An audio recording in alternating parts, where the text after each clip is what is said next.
Hello everyone, आज हम पढ़ेंगे धन का बहिर्गमन का सिद्धांत। ठीक है, ड्रेन ऑफ वेल्थ।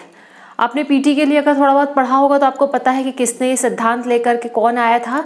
वो थे दादा भाई नौरोजी। ठीक है, the grand old man of India. ठीक, आज के लेक्चर के लिए थोड़ा सा अपनी कॉपी पेन खोल के रखिएगा, क्योंकि इतने छोटे बोर्ड में सब कुछ लिखना पॉसिबल नहीं होता। कुछ आपको फैक्ट्स बताऊंगी जो कि अगर आपको मेंस में ऐसा कोई क्वेश्चन आता है और इस तरह का आपको आंसर लिखना होगा तो आपको वहाँ पर फैक्ट्स डालने में बहुत काम आएंगे। ठीक है, तो अपनी एक नोटबुक और पेन लेकर के तैयार रहिएगा। चलिए तो फिर आगे बढ़ते हैं। पहले बात बताइए कि आपको यहाँ से तो समझ में आ ही रहा होगा कि धन का बहिर्गमन क्या होता है, मतलब धन का कहीं बाहर चले जाना। बाहर कहाँ चले जाना, यहाँ पे तात्पर्य क्या है, देश से बाहर चले जाना। ठीक, तो धन क्या होता है? धन सिर्फ आप कैश के रूप में मत समझिए। धन कई फॉर्म्स में, जैसे कि बहुमूल्य वस्तुएं हो गई, जैसे सोना चांदी हो गया। ठीक है, या हमारे यहाँ के जो उत्पाद हैं, जो हमारे यहाँ के प्रोडक्ट्स बने, ठीक है, तो उन प्रोडक्ट्स के एवज में हमें पैसे चाहिए थे, और या तो वो प्रोडक्ट्स हमारे देश में ही रहते, हमारे देशवासी ही यूज करते। ठीक, और या आप इसको इस तरह से भी कह सकते हैं कि जो दूसरी धातुओं के अलावा कुछ और वस्तुएं जो होती हैं, जो इम्पॉर्टेंट हैं, या जो उत्पाद पैदा होते हैं, जो प्रोडक्ट्स होते हैं, अगर वो हमारे देश में ना रहें, जो हमारे देश के लिए हैं, या वो देश में बाहर जब जाते हैं तो उनके एवज में हमको क्या मिले, पैसा मिलना चाहिए। ठीक है, तो वो सब जब ना मिले और इस तरह से किसी दूसरे देश में वो चला जाए तो उसको क्या कहते हैं, धन का बहिर्गमन। तो आप ये भी समझ लीजिए, प्रतिकूल व्यापार संतुलन होता है। एक होता है व्यापार संतुलन है, ठीक है, कि हमने दिया, हमने बेचा और उन्होंने खरीदा, हमें पैसा दिया। और एक क्या होता है, हमसे लेके गए लेकिन उसके एवज में जो हमें मिलना चाहिए था, जो उचित मूल्य उसका होना चाहिए था, वो हमें नहीं मिला। ठीक है, तो उसी चीज को क्या कहते हैं, जब व्यापार संतुलन कैसा हो जाए, प्रतिकूल हो जाए। इस चीज को समझिएगा। जो हमारी बहुमूल्य धातुएं हैं, जो प्रीशियस मेटल्स हैं, लाइक सोना है, चांदी है, और कोई रिसोर्सेस है, या मिनरल्स है। मिनरल्स में आप समझ रहे हो कि बहुत तरह के खनिज आते हैं। ठीक, कुछ वस्तुएं होती हैं पर्टिकुलर किसी देश की जो पूरे वर्ल्ड में एक्सपोर्ट होती हैं, वो हो गई। उसके अलावा जो हमारे राष्ट्रीय उत्पाद है, जो हमारे यहाँ जो प्रोडक्ट्स बन रहे हैं, उसके एवज में अगर हमको उचित दाम ना मिले, हमें एक तरह से जब लूटा जाए और क्या कर दिया जाए, जो ये उत्पाद जो हैं, जो हमारी देश की अर्थव्यवस्था को सुदृढ़ करने के लिए हैं, उसकी जगह वो क्या करें, किसी दूसरे देश की अर्थव्यवस्था को सुदृढ़ करते हैं। अब वो तरीका, अब तो अलग अलग तरीका भी उसको पढ़ेंगे कि कैसे ये पैसा ले जाया गया था। ठीक है, तो ये क्या कहलाता है, धन का बहिर्गमन। ठीक, तो ये जो सिद्धांत है, ये जो है दादा भाई नौरोजी द्वारा दिया गया था। ठीक है, ये ध्यान रखिएगा, धन का जो ड्रेन ऑफ वेल्थ है उनकी थ्योरी थी ये। ठीक है, क्योंकि 1876 में आप देखिएगा कि 1876 में उन्होंने भारत की राष्ट्रीय आय की गणना की थी, और उन्होंने लगभग बताया था कि लगभग 1870 में लगभग 12 मिलियन पाउंड तो ऐसे ही ब्रिटेन चला गया था हमारा। 12 मिलियन पाउंड, आप समझ रहे हो कितना बड़ा अमाउंट होता है। और लगभग आप देखोगे कि एक समय ऐसा आएगा कि हम 200 से 300 मिलियन पाउंड, हमारा जो पैसा है, कहाँ जा रहा है, जा करके ब्रिटेन में जा रहा है। ठीक, तो इसके अलावा दादा भाई नौरोजी के अलावा और भी ऐसे महान व्यक्तित्व थे, या अर्थशास्त्री भी थे आप कह सकते हैं, वो स्वतंत्रता सेनानी भी थे, वो कहीं ना कहीं लेखक भी थे। ऐसे लोगों ने भी धन के बहिर्गमन सिद्धांत को, उन्होंने उसका फेवर किया, इसे कहा कि ये सही, सच का सिद्धांत है, ये सही है, उचित है, और उन्होंने भी इस सिद्धांत का समर्थन दिया। ठीक है, तो कभी आपको पीटी में क्वेश्चन आ सकता है, ऐसे कौन कौन से व्यक्ति हैं जिन्होंने धन का बहिर्गमन का सिद्धांत दिया। ठीक है, तो इसमें तो आपको नाम एक दो पता होंगे, लेकिन कुछ और जान लीजिए, जैसे महादेव गोविंद रानडे, ठीक है, एमजी रानडे जिनको बोलते हैं, ठीक है, उन्होंने भी धन के बहिर्गमन सिद्धांत का समर्थन किया था। और उन्होंने सिर्फ ये भी, उन्होंने इसके अलावा एक चीज और इम्पॉर्टेंट बोली थी कि भारत में आप हैवी इंडस्ट्रियलाइजेशन, भारी उद्योग जरूर आने चाहिए, यहाँ पे सेटअप होना चाहिए अगर हम भारतीय अर्थव्यवस्था को आगे ले जाना चाहते हैं। ठीक, इसके बाद आप देखेंगे कि इसमें कौन है, आरसी दत्ता है। ठीक है, आरसी दत्ता की बुक है the economic history of India. India. फिर जीबी जोशी हैं, WC वाचा हैं, उसके अलावा अय्यर हैं, और इसके अलावा मैं आपको पढ़ देती हूँ, PC रे हैं, सुरेंद्र नाथ बनर्जी हैं, भोलानाथ चंद्र हैं, जी सुब्रमण्यम अय्यर हैं, गोपाल कृष्ण गोखले हैं, और जस्टिस महादेव गोविंद रानडे, इनके बारे में बता चुकी हूँ, DE वाचा हैं और जीबी जोशी हैं। ये मैंने नाम आपको पढ़ के सुना दिए हैं, यहाँ लिखने की जगह नहीं थी, इनको कहीं आप नोट कर लीजिएगा। ठीक, तो अब हम आगे बढ़ते हैं। आगे बढ़ने से पहले थोड़ा सा आप पृष्ठभूमि अब इसकी समझ लीजिए क्या होता है। आप देख रहे हो कि मैंने वीडियो में पहले पढ़ा चुकी हूँ कि बैटल ऑफ प्लासी हो रही है 1757 में, फिर बैटल ऑफ बक्सर आ रहा है 1764 में। लेकिन उससे पहले स्थिति कैसी थी? सबसे पहले तो आपको मैंने बताया है, अगर आपने पुराने मेरे वीडियोस देखे होंगे, कि अंग्रेज आए क्यों यहाँ पे थे। अंग्रेज आए थे यहाँ पे व्यापार करने के लिए। और व्यापार क्यों करने के लिए आए थे? यहाँ का भला करने तो आए नहीं थे। उनको क्या करना था? ज़्यादा से ज़्यादा पैसे कमाने थे, धन कमाना था और अपनी अर्थव्यवस्था को सुदृढ़ बनाना था ना। They want to make their economy stronger. ठीक है, तो इसके अलावा क्या हुआ यहाँ पर 1757 से पहले, जब तक उनके पास पॉलिटिकल पावर यहाँ पे नहीं थी, व्यापार करते थे। भारत की जो वस्तुएं थी, कलात्मक वस्तुएं, हैंडलूम्स हो गया, यहाँ का जो मसलिन कपड़ा था, यहाँ का जो सिल्क था, ठीक है, यहाँ की जो आप कह सकते हो अलग अलग जो हमारे आर्ट फॉर्म्स होते थे, कई तरह के हैंडीक्राफ्ट्स होते थे, इतनी ज़्यादा उसकी डिमांड थी वर्ल्ड लेवल पे कि उनको क्या लाना पड़ता था? उसके एवज में यहाँ पे सोना चांदी लाना पड़ता था। ठीक है, मतलब अपने देश का सोना चांदी लाते थे और यहाँ वस्तुएं ले जाते थे, यहाँ से प्रोडक्ट्स ले जाते। सब सोच रहे हो कि भारत की स्थिति कैसी थी? भारत एक बहुत समृद्धशाली देश था। वो तो 200 साल की गुलामी ने इन अंग्रेजों ने क्या करा, हमारे देश को बिल्कुल, देश को आप कह सकते हो बिल्कुल गरीब करके छोड़ा। उसकी बिल्कुल आप कह सकते हो कि उसे लूट लिया, उसे निचोड़ लिया। जो भी शब्द बोलूं यहाँ पे वो कम होगा। ठीक, तो 1757 से पहले कैसे थे हम?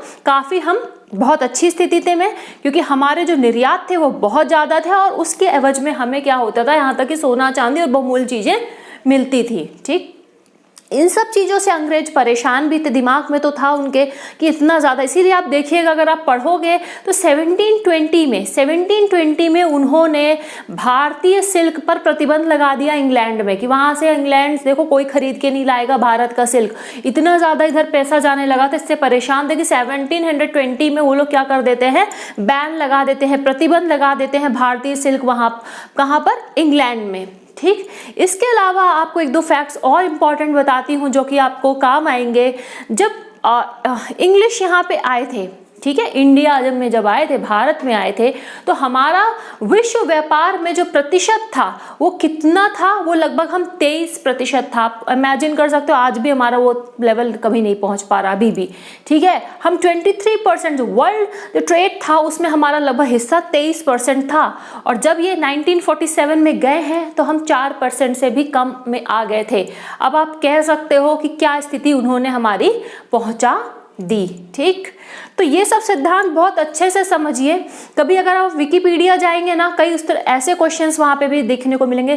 क्या भारत एक अंग्रेजों के आने से पहले क्या गरीब देश था? तो उसमें ज़्यादातर ब्रिटिशर्स ने, आप देखो जो लोग एडिट करते हैं वहाँ पे क्या लिखा था कि भारत एक बहुत गरीब देश था, अंग्रेजों ने उनका उत्थान किया, अंग्रेजों ने उन्हें अल्टीमेटली डेमोक्रेसी दे करके गए। ठीक है, मतलब कितनी महंगी पड़ी हमारी डेमोक्रेसी की 200 साल तो पहले निचोड़ा, हमें गरीब बना के गए, हमारे देश का विभाजन करवा दिया, डिवाइड एंड रूल की पॉलिसी जो आज भी कहीं ना कहीं वो जो उसका स्टेन है या कह सकते हैं जो उसका दाग है, आज भी हमें कहीं ना कहीं समाज में उसको दिखाई देता है। तो ये सब करने के बाद उन्होंने हमें डेमोक्रेसी दी, उन्होंने कुछ डेमोक्रेसी नहीं दी, वो तो डेमोक्रेसी हमने छीनी उनसे। ठीक है, तो इन सब चीज़ों को, कॉन्सेप्ट्स को अच्छे से पढ़िए और कभी मौका मिले तो ऐसे लोगों का भ्रम जरूर दूर करिएगा। गूगल में कभी इस तरह से के जब गलत क्वेश्चंस होते हैं या उसके आंसर्स गलत दिए जाते हैं, वहां पर आप सुधार करिए। और तब तक आप सुधार नहीं कर पाएंगे जब तक आपका खुद का नॉलेज का लेवल यहाँ नहीं होगा।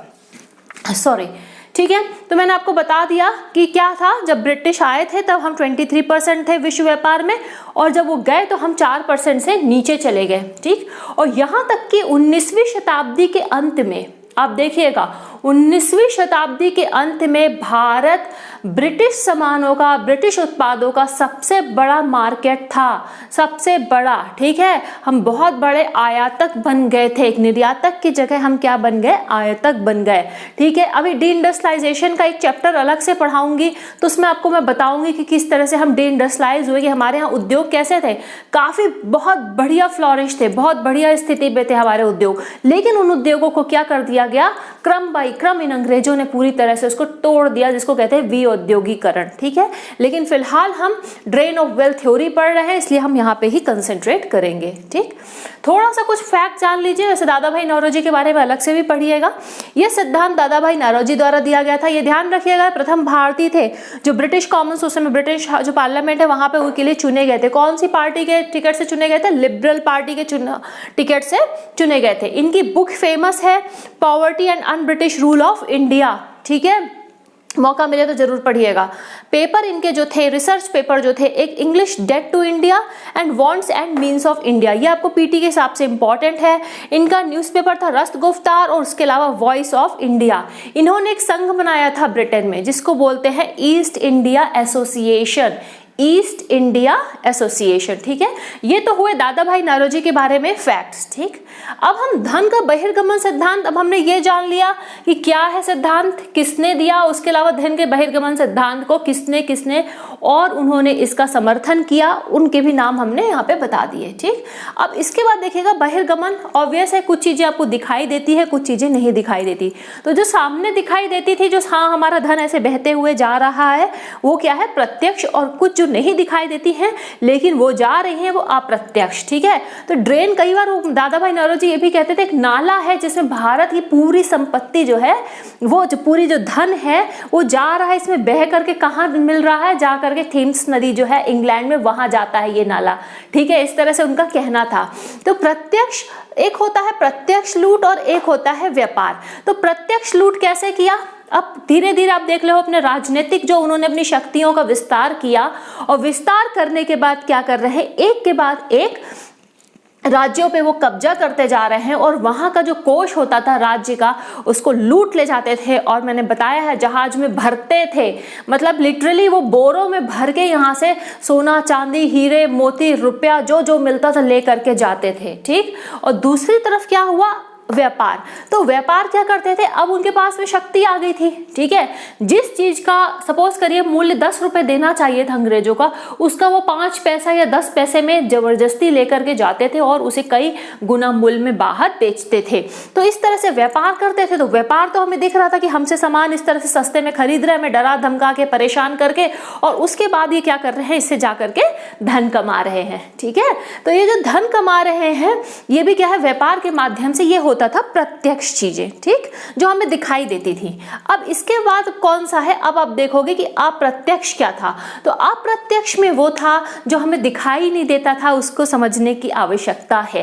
कैसे, देखिए, जो ब्रिटिश सैन्य और जो सिविल अधिकारी होते थे, जिनको हम क्या कहते थे, steel frame of British India जिनको कहते थे, ठीक है ना, जो कि बैकबोन थे, कौन होते थे, सिविल सर्वेंट, ठीक है, सो कॉल्ड। फिर वही जो चलता आ रहा है कि आईएएस आईपीएस बन रहे हैं, उस समय सिविल सर्वेंट जो कहलाते थे आईसीएस ऑफिसर कहलाते थे, ठीक है। तो सिविल और सैन्य अधिकारी तथा कर्मचारियों का वेतन, पेंशन, भत्ते सब किसे देना पड़ता था, सब कुछ भारत को वहन करना पड़ता था। इसका ऐसा उदाहरण समझ लीजिए, सपोज करिए किसी कारण से हम अपने देश की सेना या कुछ ऐसे अधिकारियों को बाहर भेजते हैं, ठीक है, हम बाहर भेजते हैं, तो उनका वेतन या पेंशन या भत्ते क्या वो देश देगा? नहीं, हमने अपने काम से भेजा है, तो उस चीज का जो उस चीज का भार है हमें वहन करना पड़ेगा, ठीक है, क्योंकि वो हमारे कर्मचारी हैं, हमारे सैनिक हैं। लेकिन यहाँ क्या होता था, उल्टा। एक तो ब्रिटिश कौन थे, ये अधिकारी थे और कर्मचारी थे, ठीक है, ब्रिटेन के लिए काम कर रहे थे, उनके भले के लिए काम कर रहे थे और हमारे देश को नोच रहे थे, और हमें इनके भत्ते भी देने पड़ते थे, इनका वेतन भी देना पड़ता था, और इनके पेंशन भी हमें देनी पड़ती थी, ठीक। आप ये समझो, थोड़ा सा और डीप में अगर इसको चले जाओ, आप ये सोचो कि एक भारत जैसे गर्म देश में, ठंडे देश में रहने वाले लोग जो कि जिनके पास ज़्यादा सुविधाएं थी, वो क्यों आकर के यहाँ पर सिविल सर्वेंट बन रहे थे? क्योंकि यहाँ से उनको करोड़ों रुपए मिलते थे। उस समय इन्होंने इतने पैसे देखे भी नहीं थे। अगर हम देखें तो आज जो ब्रिटेन इतना जो धनी है, इतना रिच है, वो सब भारत के पैसे से बना हुआ है। ठीक, तो क्यों वो आकर के यहाँ पे मरते थे? क्यों यहाँ मलेरिया, मच्छर, सांप और दूसरी चीजों से परेशान होते थे? क्योंकि पैसा बहुत ज्यादा उनको मिलता था। ठीक है ना?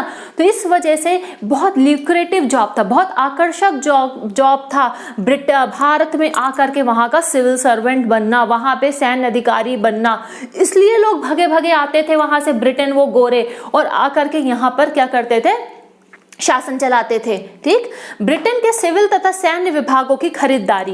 अब अगर हम बात करें, आप देखो, आप देख रहे हो कि सैन्य भारत सचिव बना था 1857 की क्रांति जब मैंने पढ़ाई है, उसके बाद आप देख रहे हो कि भारत सचिव का पद बना। तो भारत सचिव कहाँ रहता था? वो कहाँ रहता था? वो ब्रिटेन में रहता था। लेकिन रहता ब्रिटेन में था, लेकिन उसका जितना खर्च है वो यहाँ से जाता था। ठीक है, उसके अलावा जो सिविल और सैन्य विभागों की जो खरीदारी होती थी, चाहे वो हथियार हो, यूनिफॉर्म हो, और भी जो भी आवश्यकताएं हैं, वो सब, स्टेशनरी हो, किसको वहन करना पड़ता था? हम लोगों को, भारतीयों को वहन करना पड़ता था। फिर विदेश से लिए गए कर्ज का ब्याज। ठीक है, आपने अपने उत्थान के लिए और जगह कैपिटल लगाने के लिए, पूंजी लगाने के लिए आपने क्या किया? विदेश से क्या किया? कर्ज उठाया। ठीक है, विदेश से कर्ज उठा रहे हो तो उसका ब्याज किसको देना चाहिए? किसे देना चाहिए? ब्रिटेन को। ठीक है, लेकिन क्या होता था, जो इतना मनमाना ब्याज लगाया जाता था वो भी हमारे यहाँ के लोगों से निचोड़ करके ले जाते थे और ब्याज देते थे। फिर भारत में हुए विदेशी निवेश से मिलने वाला लाभ।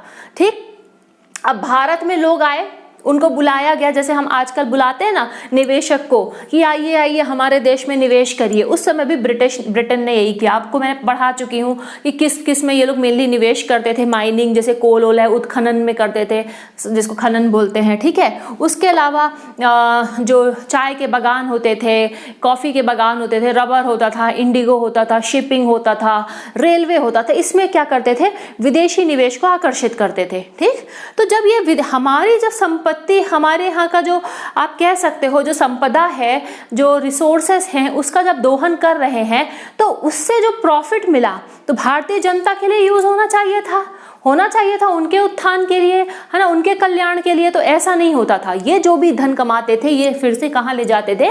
इंग्लैंड ले जाते थे। और यही चीज आप देखिएगा कि इसने क्या किया, पूरी भारतीय अर्थव्यवस्था को पूरी तरह से इतने मंदी में ला दिया, पूरी तरह से इसने इसको तोड़ दिया। सो कॉल्ड जो सोने की चिड़िया थी उसके एक एक पर इन्होंने खत्म कर लिए, खा लिए। शिपिंग, बीमा, बैंकिंग आदि क्षेत्रों में असंतुलित रूप से भारतीय पूंजी को झोंक दिया। अब क्या हुआ? क्योंकि आप देख रहे हो ब्रिटेन क्यों आगे आया? ब्रिटेन की क्या थी? नेवी जो थी बहुत स्ट्रांग थी, ये और हर दूसरे देशों में भी अपनी कॉलोनी, अपना उपनिवेश ये बनाना चाह रहा था। तो शिपिंग पे बहुत ज़्यादा, एक तो सामान के आयात निर्यात के लिए भी, ठीक है, व्यापार करने के लिए शिपिंग चाहिए थे, शिप चाहिए थे। बीमा हो गया कि कोई नुकसान हो तो हमें क्या है, झेलना ना पड़े, वो बीमा कंपनी दे दे। उसके अलावा बैंकिंग हो गई।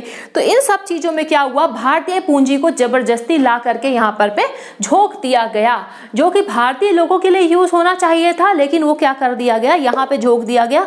और इस तरह से आप देखिएगा, इस तरह से जब पूंजी यहाँ पे लगा दी गई, मतलब भारतीय उद्योगों में पूंजी नहीं लगाई गई, भारतीय कृषि में पूंजी नहीं लगाई गई, भारत के शिक्षा स्तर, चिकित्सा के स्तर को सुधारने के लिए पैसा नहीं लगाया गया। ठीक है, इसी का परिणाम देखोगे कि भारत कितना आप देखोगे कि गरीब होता गया। यहाँ पे भूखमरी, पिछड़ापन, गरीबी, कुपोषण, बेरोजगारी, इतनी अनंत समस्याएं जो हैं यहाँ पर पैदा हुई। तो सो कॉल्ड ये जो है अंग्रेजों की ही देन है। उम्मीद है कि आपको यहाँ तक समझ में आ गया होगा। अगर नहीं समझ में आया है तो कमेंट सेक्शन में जाइएगा, कमेंट डालिएगा। ठीक है, इसके अलावा हम पढ़ते हैं इनके आर्थिक प्रभाव क्या पढ़े। ठीक है, तो इसका आर्थिक प्रभाव क्या है, तो आर्थिक प्रभाव में देखिएगा, भारत में व्याप्त पिछड़ेपन का प्रमुख कारण, आप जानते हो जो पैसा होता है या जो पूंजी होती है वो ताकत होता है। ठीक है ना। उसी से हम आगे क्या कर सकते हैं, मनी मल्टीप्लाइज मनी, ठीक है। अगर पैसा है तो और जगह निवेश करके क्या किया जा सकता है, व्यापार को बढ़ाया जा सकता है, कृषि का उत्थान किया जा सकता है, शिक्षा के स्तर को सुधारा जा सकता है, स्वास्थ्य के स्तर को ऊपर किया जा सकता है, बहुत सारी चीजें हैं, है ना, जो इंफ्रास्ट्रक्चर है सब चीजों को बेहतर बनाया जा सकता है। लेकिन क्या हुआ, जब पैसा हमारा उठा करके ले जाया गया बाहर तो ऑब्वियस है ना कि यहाँ पे पिछड़ापन आ गया, हम गरीब हो गए, हम अंडर डेवलप्ड रह गए, ठीक है। इसके बाद देखिएगा, मात्र धन की हानि नहीं हुई, भारतीय पूंजी भी नष्ट हो गई, अर्थव्यवस्था गर्त में चली गई। तो यहाँ पर देखिएगा कि सिर्फ धन की हानि नहीं हुई, धन तो जो लूट ले गए, ठीक है, सबसे बड़ी बात है कि पूंजी भी नहीं बची, ठीक है। आप धन और पूंजी में अंतर समझते हैं कि नहीं समझते। धन क्या होता है, जो हमारे पास है, जो हम डेली खर्च कर रहे हैं, हमारे यूज के लिए होता है, और एक होता है पूंजी जो हम बचा के रखते हैं, जो हमारी सेविंग्स कहलाती है, ठीक है, जो हमारे बचा के रखते हैं सेविंग्स, ताकि क्या हो, हम उसको कहाँ यूज कर सके, आगे हम कुछ व्यापार में या आगे अपनी उन्नति में और किसी चीजों में हम उसको यूज कर सके। तो होता क्या था, इन कारणों से यहाँ पे देखिएगा धन तो गया ही, पूंजी भी नहीं रही। अब जब पूंजी रहेगा नहीं आपको इन्वेस्ट करने के लिए, निवेश करने के लिए, तो क्या होगा, अर्थव्यवस्था तो गर्त में जाएगी ही। इस तरह से उन्होंने अर्थव्यवस्था को, हमारी भारतीय अर्थव्यवस्था फली, जो बिल्कुल आप कह सकते हो धनी अर्थव्यवस्था थी, बिल्कुल संतुलित आप कह सकते हो, जिसको किसी के आश्रय की जरूरत नहीं थी, उसको क्या कर दिया इन्होंने, पूरी तरह से नष्ट कर दिया। विऔद्योगिकरण हो गया। आप देख रहे हो कि जैसे जैसे उद्योग इंडस्ट्रियलाइजेशन आया, ठीक है ना, जो औद्योगिक क्रांति जैसे जैसे अंग्रेजों में इंग्लैंड में आई और वो ऐसे हो रही थी, और जो भारतीय उद्योग थे अब कहाँ जा रहे थे, नीचे जा रहे थे। इन्होंने क्या करा, कई तरह के कर लगा दिए गए, ठीक है, कई तरह की ड्यूटीज लगा दी गई, मतलब खुद तो अपना यहाँ पे क्या करते थे, जो ब्रिटिश सामान है उसको आयात करते थे भारत में और यहाँ पे बेचते थे, बिना कोई भी इनको शुल्क नहीं लगाते थे, ठीक। लेकिन अगर हम अपना सामान बाहर लेना चाहे तो इतना ज्यादा शुल्क लगा देते थे, इतना महंगा हो जाता था वो सामान, जिसे कोई खरीद ही नहीं पाएगा।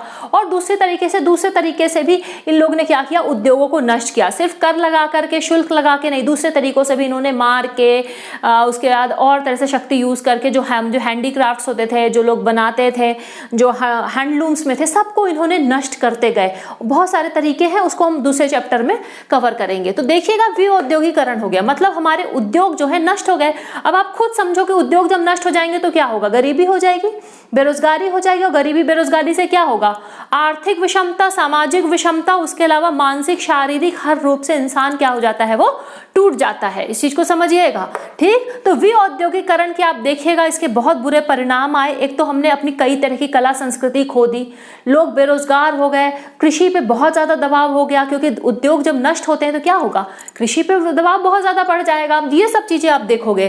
फिर ग्रामीण अर्थव्यवस्था अपंग हो गई, आर्थिक विषमता, गरीबी, पिछड़ापन, बेरोजगारी, भुखमरी। मैंने आपको बताया था कि प्रत्यक्ष लूट किया पहले, फिर इसके अलावा इन्होंने मैंने आपको पढ़ाया है कि महलवारी व्यवस्था क्या है, जमींदारी व्यवस्था, जो परमानेंट सेटलमेंट था वो क्या है, उसके अलावा महलवारी पढ़ाया, रैयतवारी पढ़ाया। तो इन सब में मैंने बताया था कि ग्रामीण अर्थव्यवस्था को किस तरह से इन्होंने खत्म कर दिया, ठीक है। क्योंकि क्या करते थे, बहुत ज्यादा कर लगा देते थे, इतना कि 60 से 70% कर लगाते थे, तो बेचारे किसान के पास कुछ बचता ही नहीं था।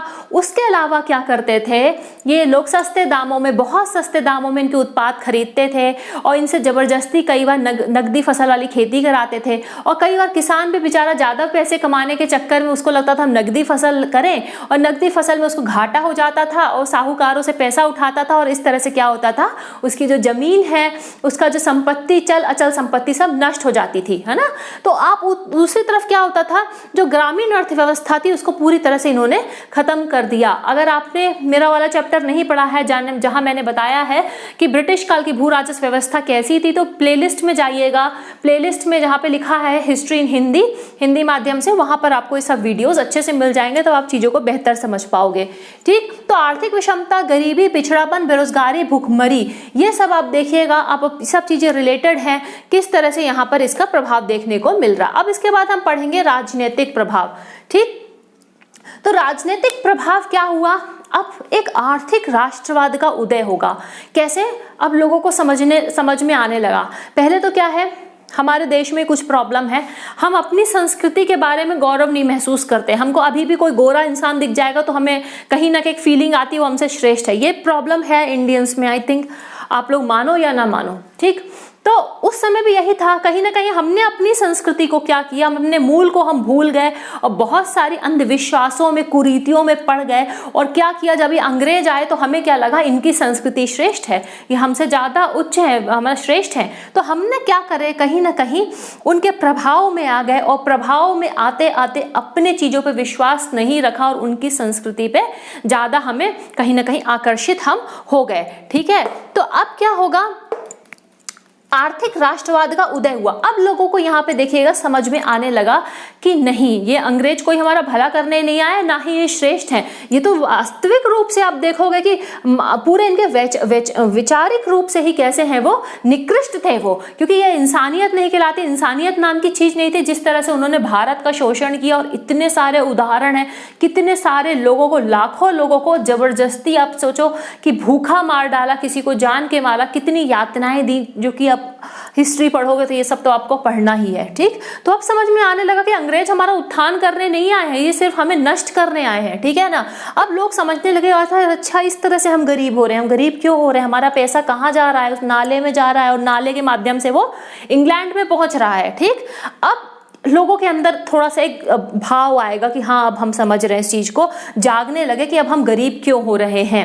फिर स्पष्ट कर दिया कि भारत तथा इंग्लैंड के हित अलग अलग है तथा उनका समाधान राजनीतिक रूप से करना पड़ेगा। अब ये चीज समझ में आ गई कि दोनों के हित कैसे हैं, अलग अलग हैं। ठीक है ना, वो क्या आए हैं, अपनी अर्थव्यवस्था को क्या करने आए हैं, बहुत सुदृढ़ करने आए हैं, आगे ले जाने आए हैं, और हमारी अर्थव्यवस्था को पूरी तरह से गर्त में मिलाने आए हैं।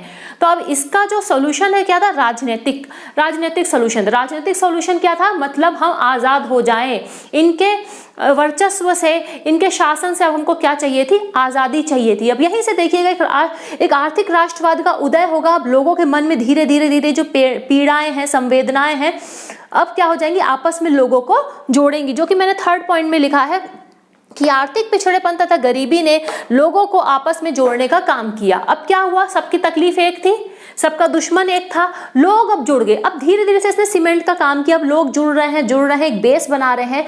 यही जो बेस आगे जो बनेगा, आने वाले जो आंदोलन थे, जो राष्ट्रवाद के आंदोलन हुए, स्वतंत्रता के लिए जो आंदोलन हुए, उसके लिए इसने क्या किया, बेस का काम किया। ठीक है, तो आर्थिक पिछड़ेपन तथा गरीबी ने लोगों को आपस में जोड़ने का काम किया। उम्मीद है कि यहाँ तक समझ में आ गया। अब लोग जुड़ने लगेंगे, अब समझ में आने लगे, अब धीरे धीरे जागृत होंगे ना, क्योंकि वैसे भी बेचारे बहुत ज्यादा पढ़े लिखे तो उस समय लोग थे नहीं। ठीक, अब इसके बाद देखिएगा आने वाले आंदोलनों के लिए एक सशक्त आधार तैयार किया। अब इसने क्या करा, एक बेस तो तैयार कर दिया कि हाँ अंग्रेज ऐसे हैं, इन्होंने इस तरह से नष्ट किया, किस तरह से एक सोने की चिड़िया जो कहा जाना वाला देश जो है बिल्कुल पूरी तरह से इसने